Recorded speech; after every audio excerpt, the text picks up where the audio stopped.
وہ بولتی جا رہی تھی اور نواسا شاہ اس کے سامنے کھڑا اسے سنتا جا رہا تھا۔ ماں نے اس کے پاؤں تلے سے زمین نکال دی تھی۔ پنڈت اسے پہلے ہی گمراہ کر چکا تھا۔ اس رات کے بعد اس نے دوبارہ مندر جانے کا سوچا بھی نہ تھا۔ یہ ایک کانٹا تھا جو اس کے دل میں اتر گیا تھا۔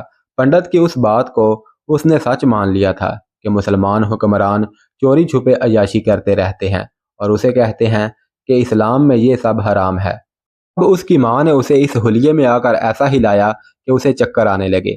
ماں نے اسے نواسا شاہ سے سکھ پال بنا دیا تھا۔ وہ اسے کہہ رہی تھی کہ دیکھ تیری رانی ماں نے تیری خاطر اپنی کیا حالت بنا لی ہے اور کیا صورت بنائے کھڑی ہے۔ پکڑی گئی تو یہاں کوئی نہیں سنے گا۔ اور سوچ کہ محمود تجھے یہاں کا حاکم کیوں بنا کر گیا ہے، کیونکہ وہ تجھ سے ڈرتا ہے۔ وہ جانتا ہے کہ سکھ پال اتنا بہادر اور عقل مند ہے کہ غزنی کی فوج کو ملیا میٹ کر دے گا۔ تجھ سے بچنے کے لیے اس نے تجھے سونے کے پنجرے میں بند کر دیا ہے۔ تیری شکست تیرے کسی گناہ کی سزا ہے۔ ہوش میں آ سکھ پال، اپنے دیوتاؤں کے قہر سے ڈر۔ نواسا شاہ نے کہا کہ تمہارے ساتھ کون ہے ماں؟ رانی نے کہا کہ سیناپتی راج گوپال۔ نواسا شاہ نے محافظ کو آواز دے کر کہا کہ اس عورت کے ساتھ جو مرد تھا اسے بھی اندر بھیج دو۔ راج گوپال جھکا ہوا کھانستا ہوا اندر داخل ہوا اور نواسا شاہ کو فرشی سلام کیا۔ دربان باہر نکل گیا تو نواسا شاہ نے راج گوپال سے کہا اب سیدھے کھڑے ہو جاؤ، ماں مجھے ہوش میں لے آئی ہے، مجھے اپنی غلطی کا احساس ہو گیا ہے، میں رات کو یہاں سے نکل جاؤں گا، آپ دونوں واپس چلے جائیں۔ سیناپتی نے کہا کہ یہاں سے چوروں کی طرح نکل بھاگنا کوئی کمال نہیں ہے، آپ راجپوت ہیں اور راج کمار بھی ہیں، اگر آپ ہمت کریں تو بھیرا آپ کا ہو سکتا ہے۔ مجھے معلوم ہوا ہے کہ آپ کے حکم سے راجہ بجی رائے کی فوج کو باقاعدہ سلطان کی فوج میں شامل کر لیا گیا ہے۔ اگر یہ درست ہے تو میں آپ کو بتاتا ہوں کہ آپ کیا کر سکتے ہیں۔ رانی پریم دیوی اور راج گوپال بہت دیر کے بعد نواسا شاہ کے کمرے سے باہر نکلے۔ دربان اور محافظ کو وہ اور زیادہ تھکے ہوئے نظر آئے۔ کسی کو معلوم اور شک تک نہ ہو سکا کہ انہوں نے چہروں اور ہاتھوں پر ایسا محلول لگا رکھا ہے جس سے رنگ سانولا اور جسم بوڑھا نظر آنے لگتا ہے۔ وہ قصر عمارت سے نکلے اور مندر میں چلے گئے۔ وہ رات انہوں نے پنڈت کے پاس گزاری اور اگلے روز لاہور کے لیے روانہ ہو گئے۔ 2 روز تک بھیرا کی فضا میں پر اسرار سا ٹھہراؤ طاری رہا۔ تیسرے روز امیر بھیرا نواسا شاہ نے فوج کے اعلیٰ حکام کو بلا کر کہا کہ اپنی فوج میں جو 4,500 ہندو فوجی ہیں انہیں محاصرے میں لڑنے کا وہ تجربہ نہیں جو غزنی کی فوج کو ہے۔ کل تمام مسلمان فوج شہر سے باہر چلی جائے گی اور ہندو فوج شہر کے اندر رہے گی۔ آپ لوگ باہر سے قلعہ توڑنے کی کوشش کریں گے اور ہم ہندو فوج کو بتائیں اور سمجھائیں گے کہ دفاع کس طرح کرنا ہے۔ اسی رات نواسا شاہ نے سپہ سالار اور اس کے نائب سالاروں کو بلایا۔ انہوں نے آ کر دیکھا کہ محافظ دستہ جو مسلمان ہوا کرتا تھا اب ان کی جگہ ہندو سپاہی ہیں۔ جب سپہ سالار اور نائب نواسا شاہ کے کمرے میں داخل ہو گئے تو تھوڑی دیر بعد ہی نواسا شاہ نے اپنے ہندو محافظ دستے کو اندر بلوا کر سپہ سالار اور اس کے نائبین کو گرفتار کروا لیا اور حکم دیا کہ انہیں قید خانے کی الگ الگ کوٹھریوں میں بند کر دو۔ اگلی صبح حکم کے مطابق مسلمانوں کی تمام تر مسلم فوج کی نفری قلعہ سے باہر چلی گئی۔ نواسا شاہ کے حکم سے شہر کے دروازے بند کر دیے گئے اور ہندو فوج نے دیواروں پر جا کر مورچے سنبھال لیے۔ مسلمان اسے مشق اور تربیت سمجھ رہے تھے۔ مسلمان فوج نے باہر سے قلعہ توڑنے کی جھوٹ موٹ کی نقل و حرکت کی تو اوپر سے ہندو فوج نے ان پر تیر برسانے شروع کر دیے اور ساتھ ہی قلعہ کے اوپر سے نواسا شاہ کی آواز آئی، مسلمانوں جان کی خیریت چاہتے ہو تو غزنی واپس چلے جاؤ۔ میں نواسا شاہ نہیں سکھ پال ہوں اور میں مسلمان نہیں بلکہ ہندو ہوں۔ تمہارے تینوں سالار اور نائب میری قید میں ہیں۔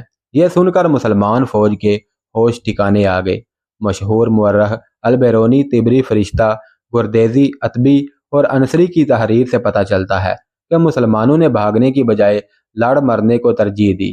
کسی مورخ نے یہ نہیں بتایا کہ سپہ سالار کے قید ہونے پر غزنی کی فوج کی کمان کس نے سنبھالی۔ مسلمانوں نے ایک قاصد ملتان کو دوڑا دیا اور دوسرا قاصد غزنی کی طرف روانہ کر دیا۔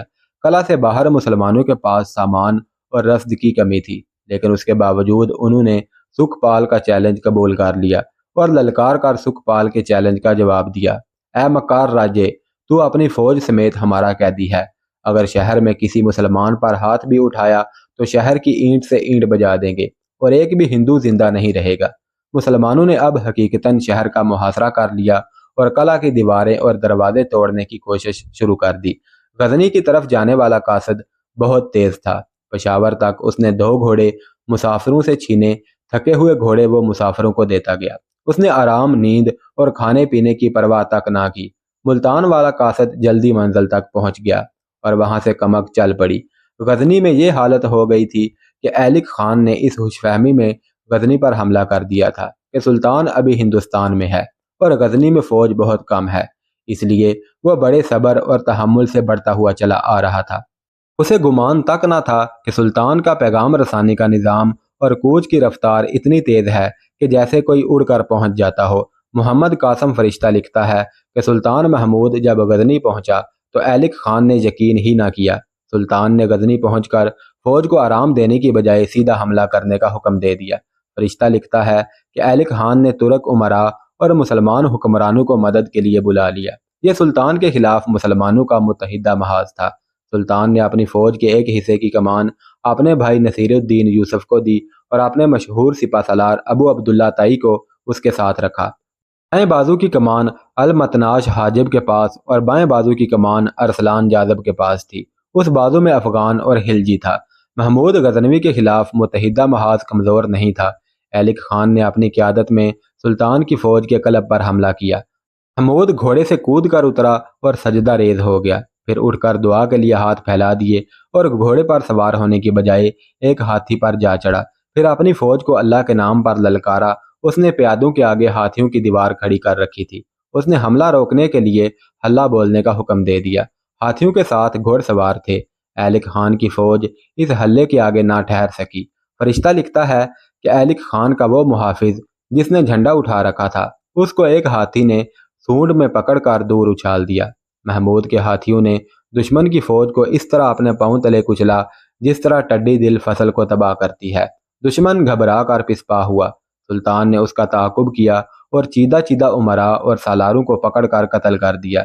یہ اس کے سجدے کا کرشمہ تھا کہ دشمن ختم ہو چکا تھا کہ بھیرا کا قاصد سلطان کے پاس پہنچ گیا اور اس نے بتایا کہ سکھ پال نے دھوکہ دے کر بھیرا پر قبضہ کر لیا ہے۔ سلطان نے کوئی وقت ضائع نہ کیا اور فوج کو بھیرا کی طرف کوچ کا حکم دے دیا۔ اس کے پہنچنے تک مسلمان بھیرا شہر کا ایک دروازہ توڑ کر شہر میں داخل ہو چکے تھے۔ ملتان سے کمک پہنچ گئی تھی۔ انہوں نے ہندو نفری پر جلد قابو پا لیا۔ سکھپال کو بھی انہوں نے گرفتار کر لیا۔ سلطان محمود دل پر بڑا ہی ناخوشگوار بوجھ لے کر آیا تھا، لیکن بھیرا کی کیفیت دیکھ کر اش اش کر اٹھا۔ اس نے سکھپال کو بلایا اور اتنا ہی کہا کہ میں تمہیں تمام عمر کے لیے قید میں ڈالتا ہوں اور تم تمام عمر اپنے کیے کی سزا بھگتتے رہو۔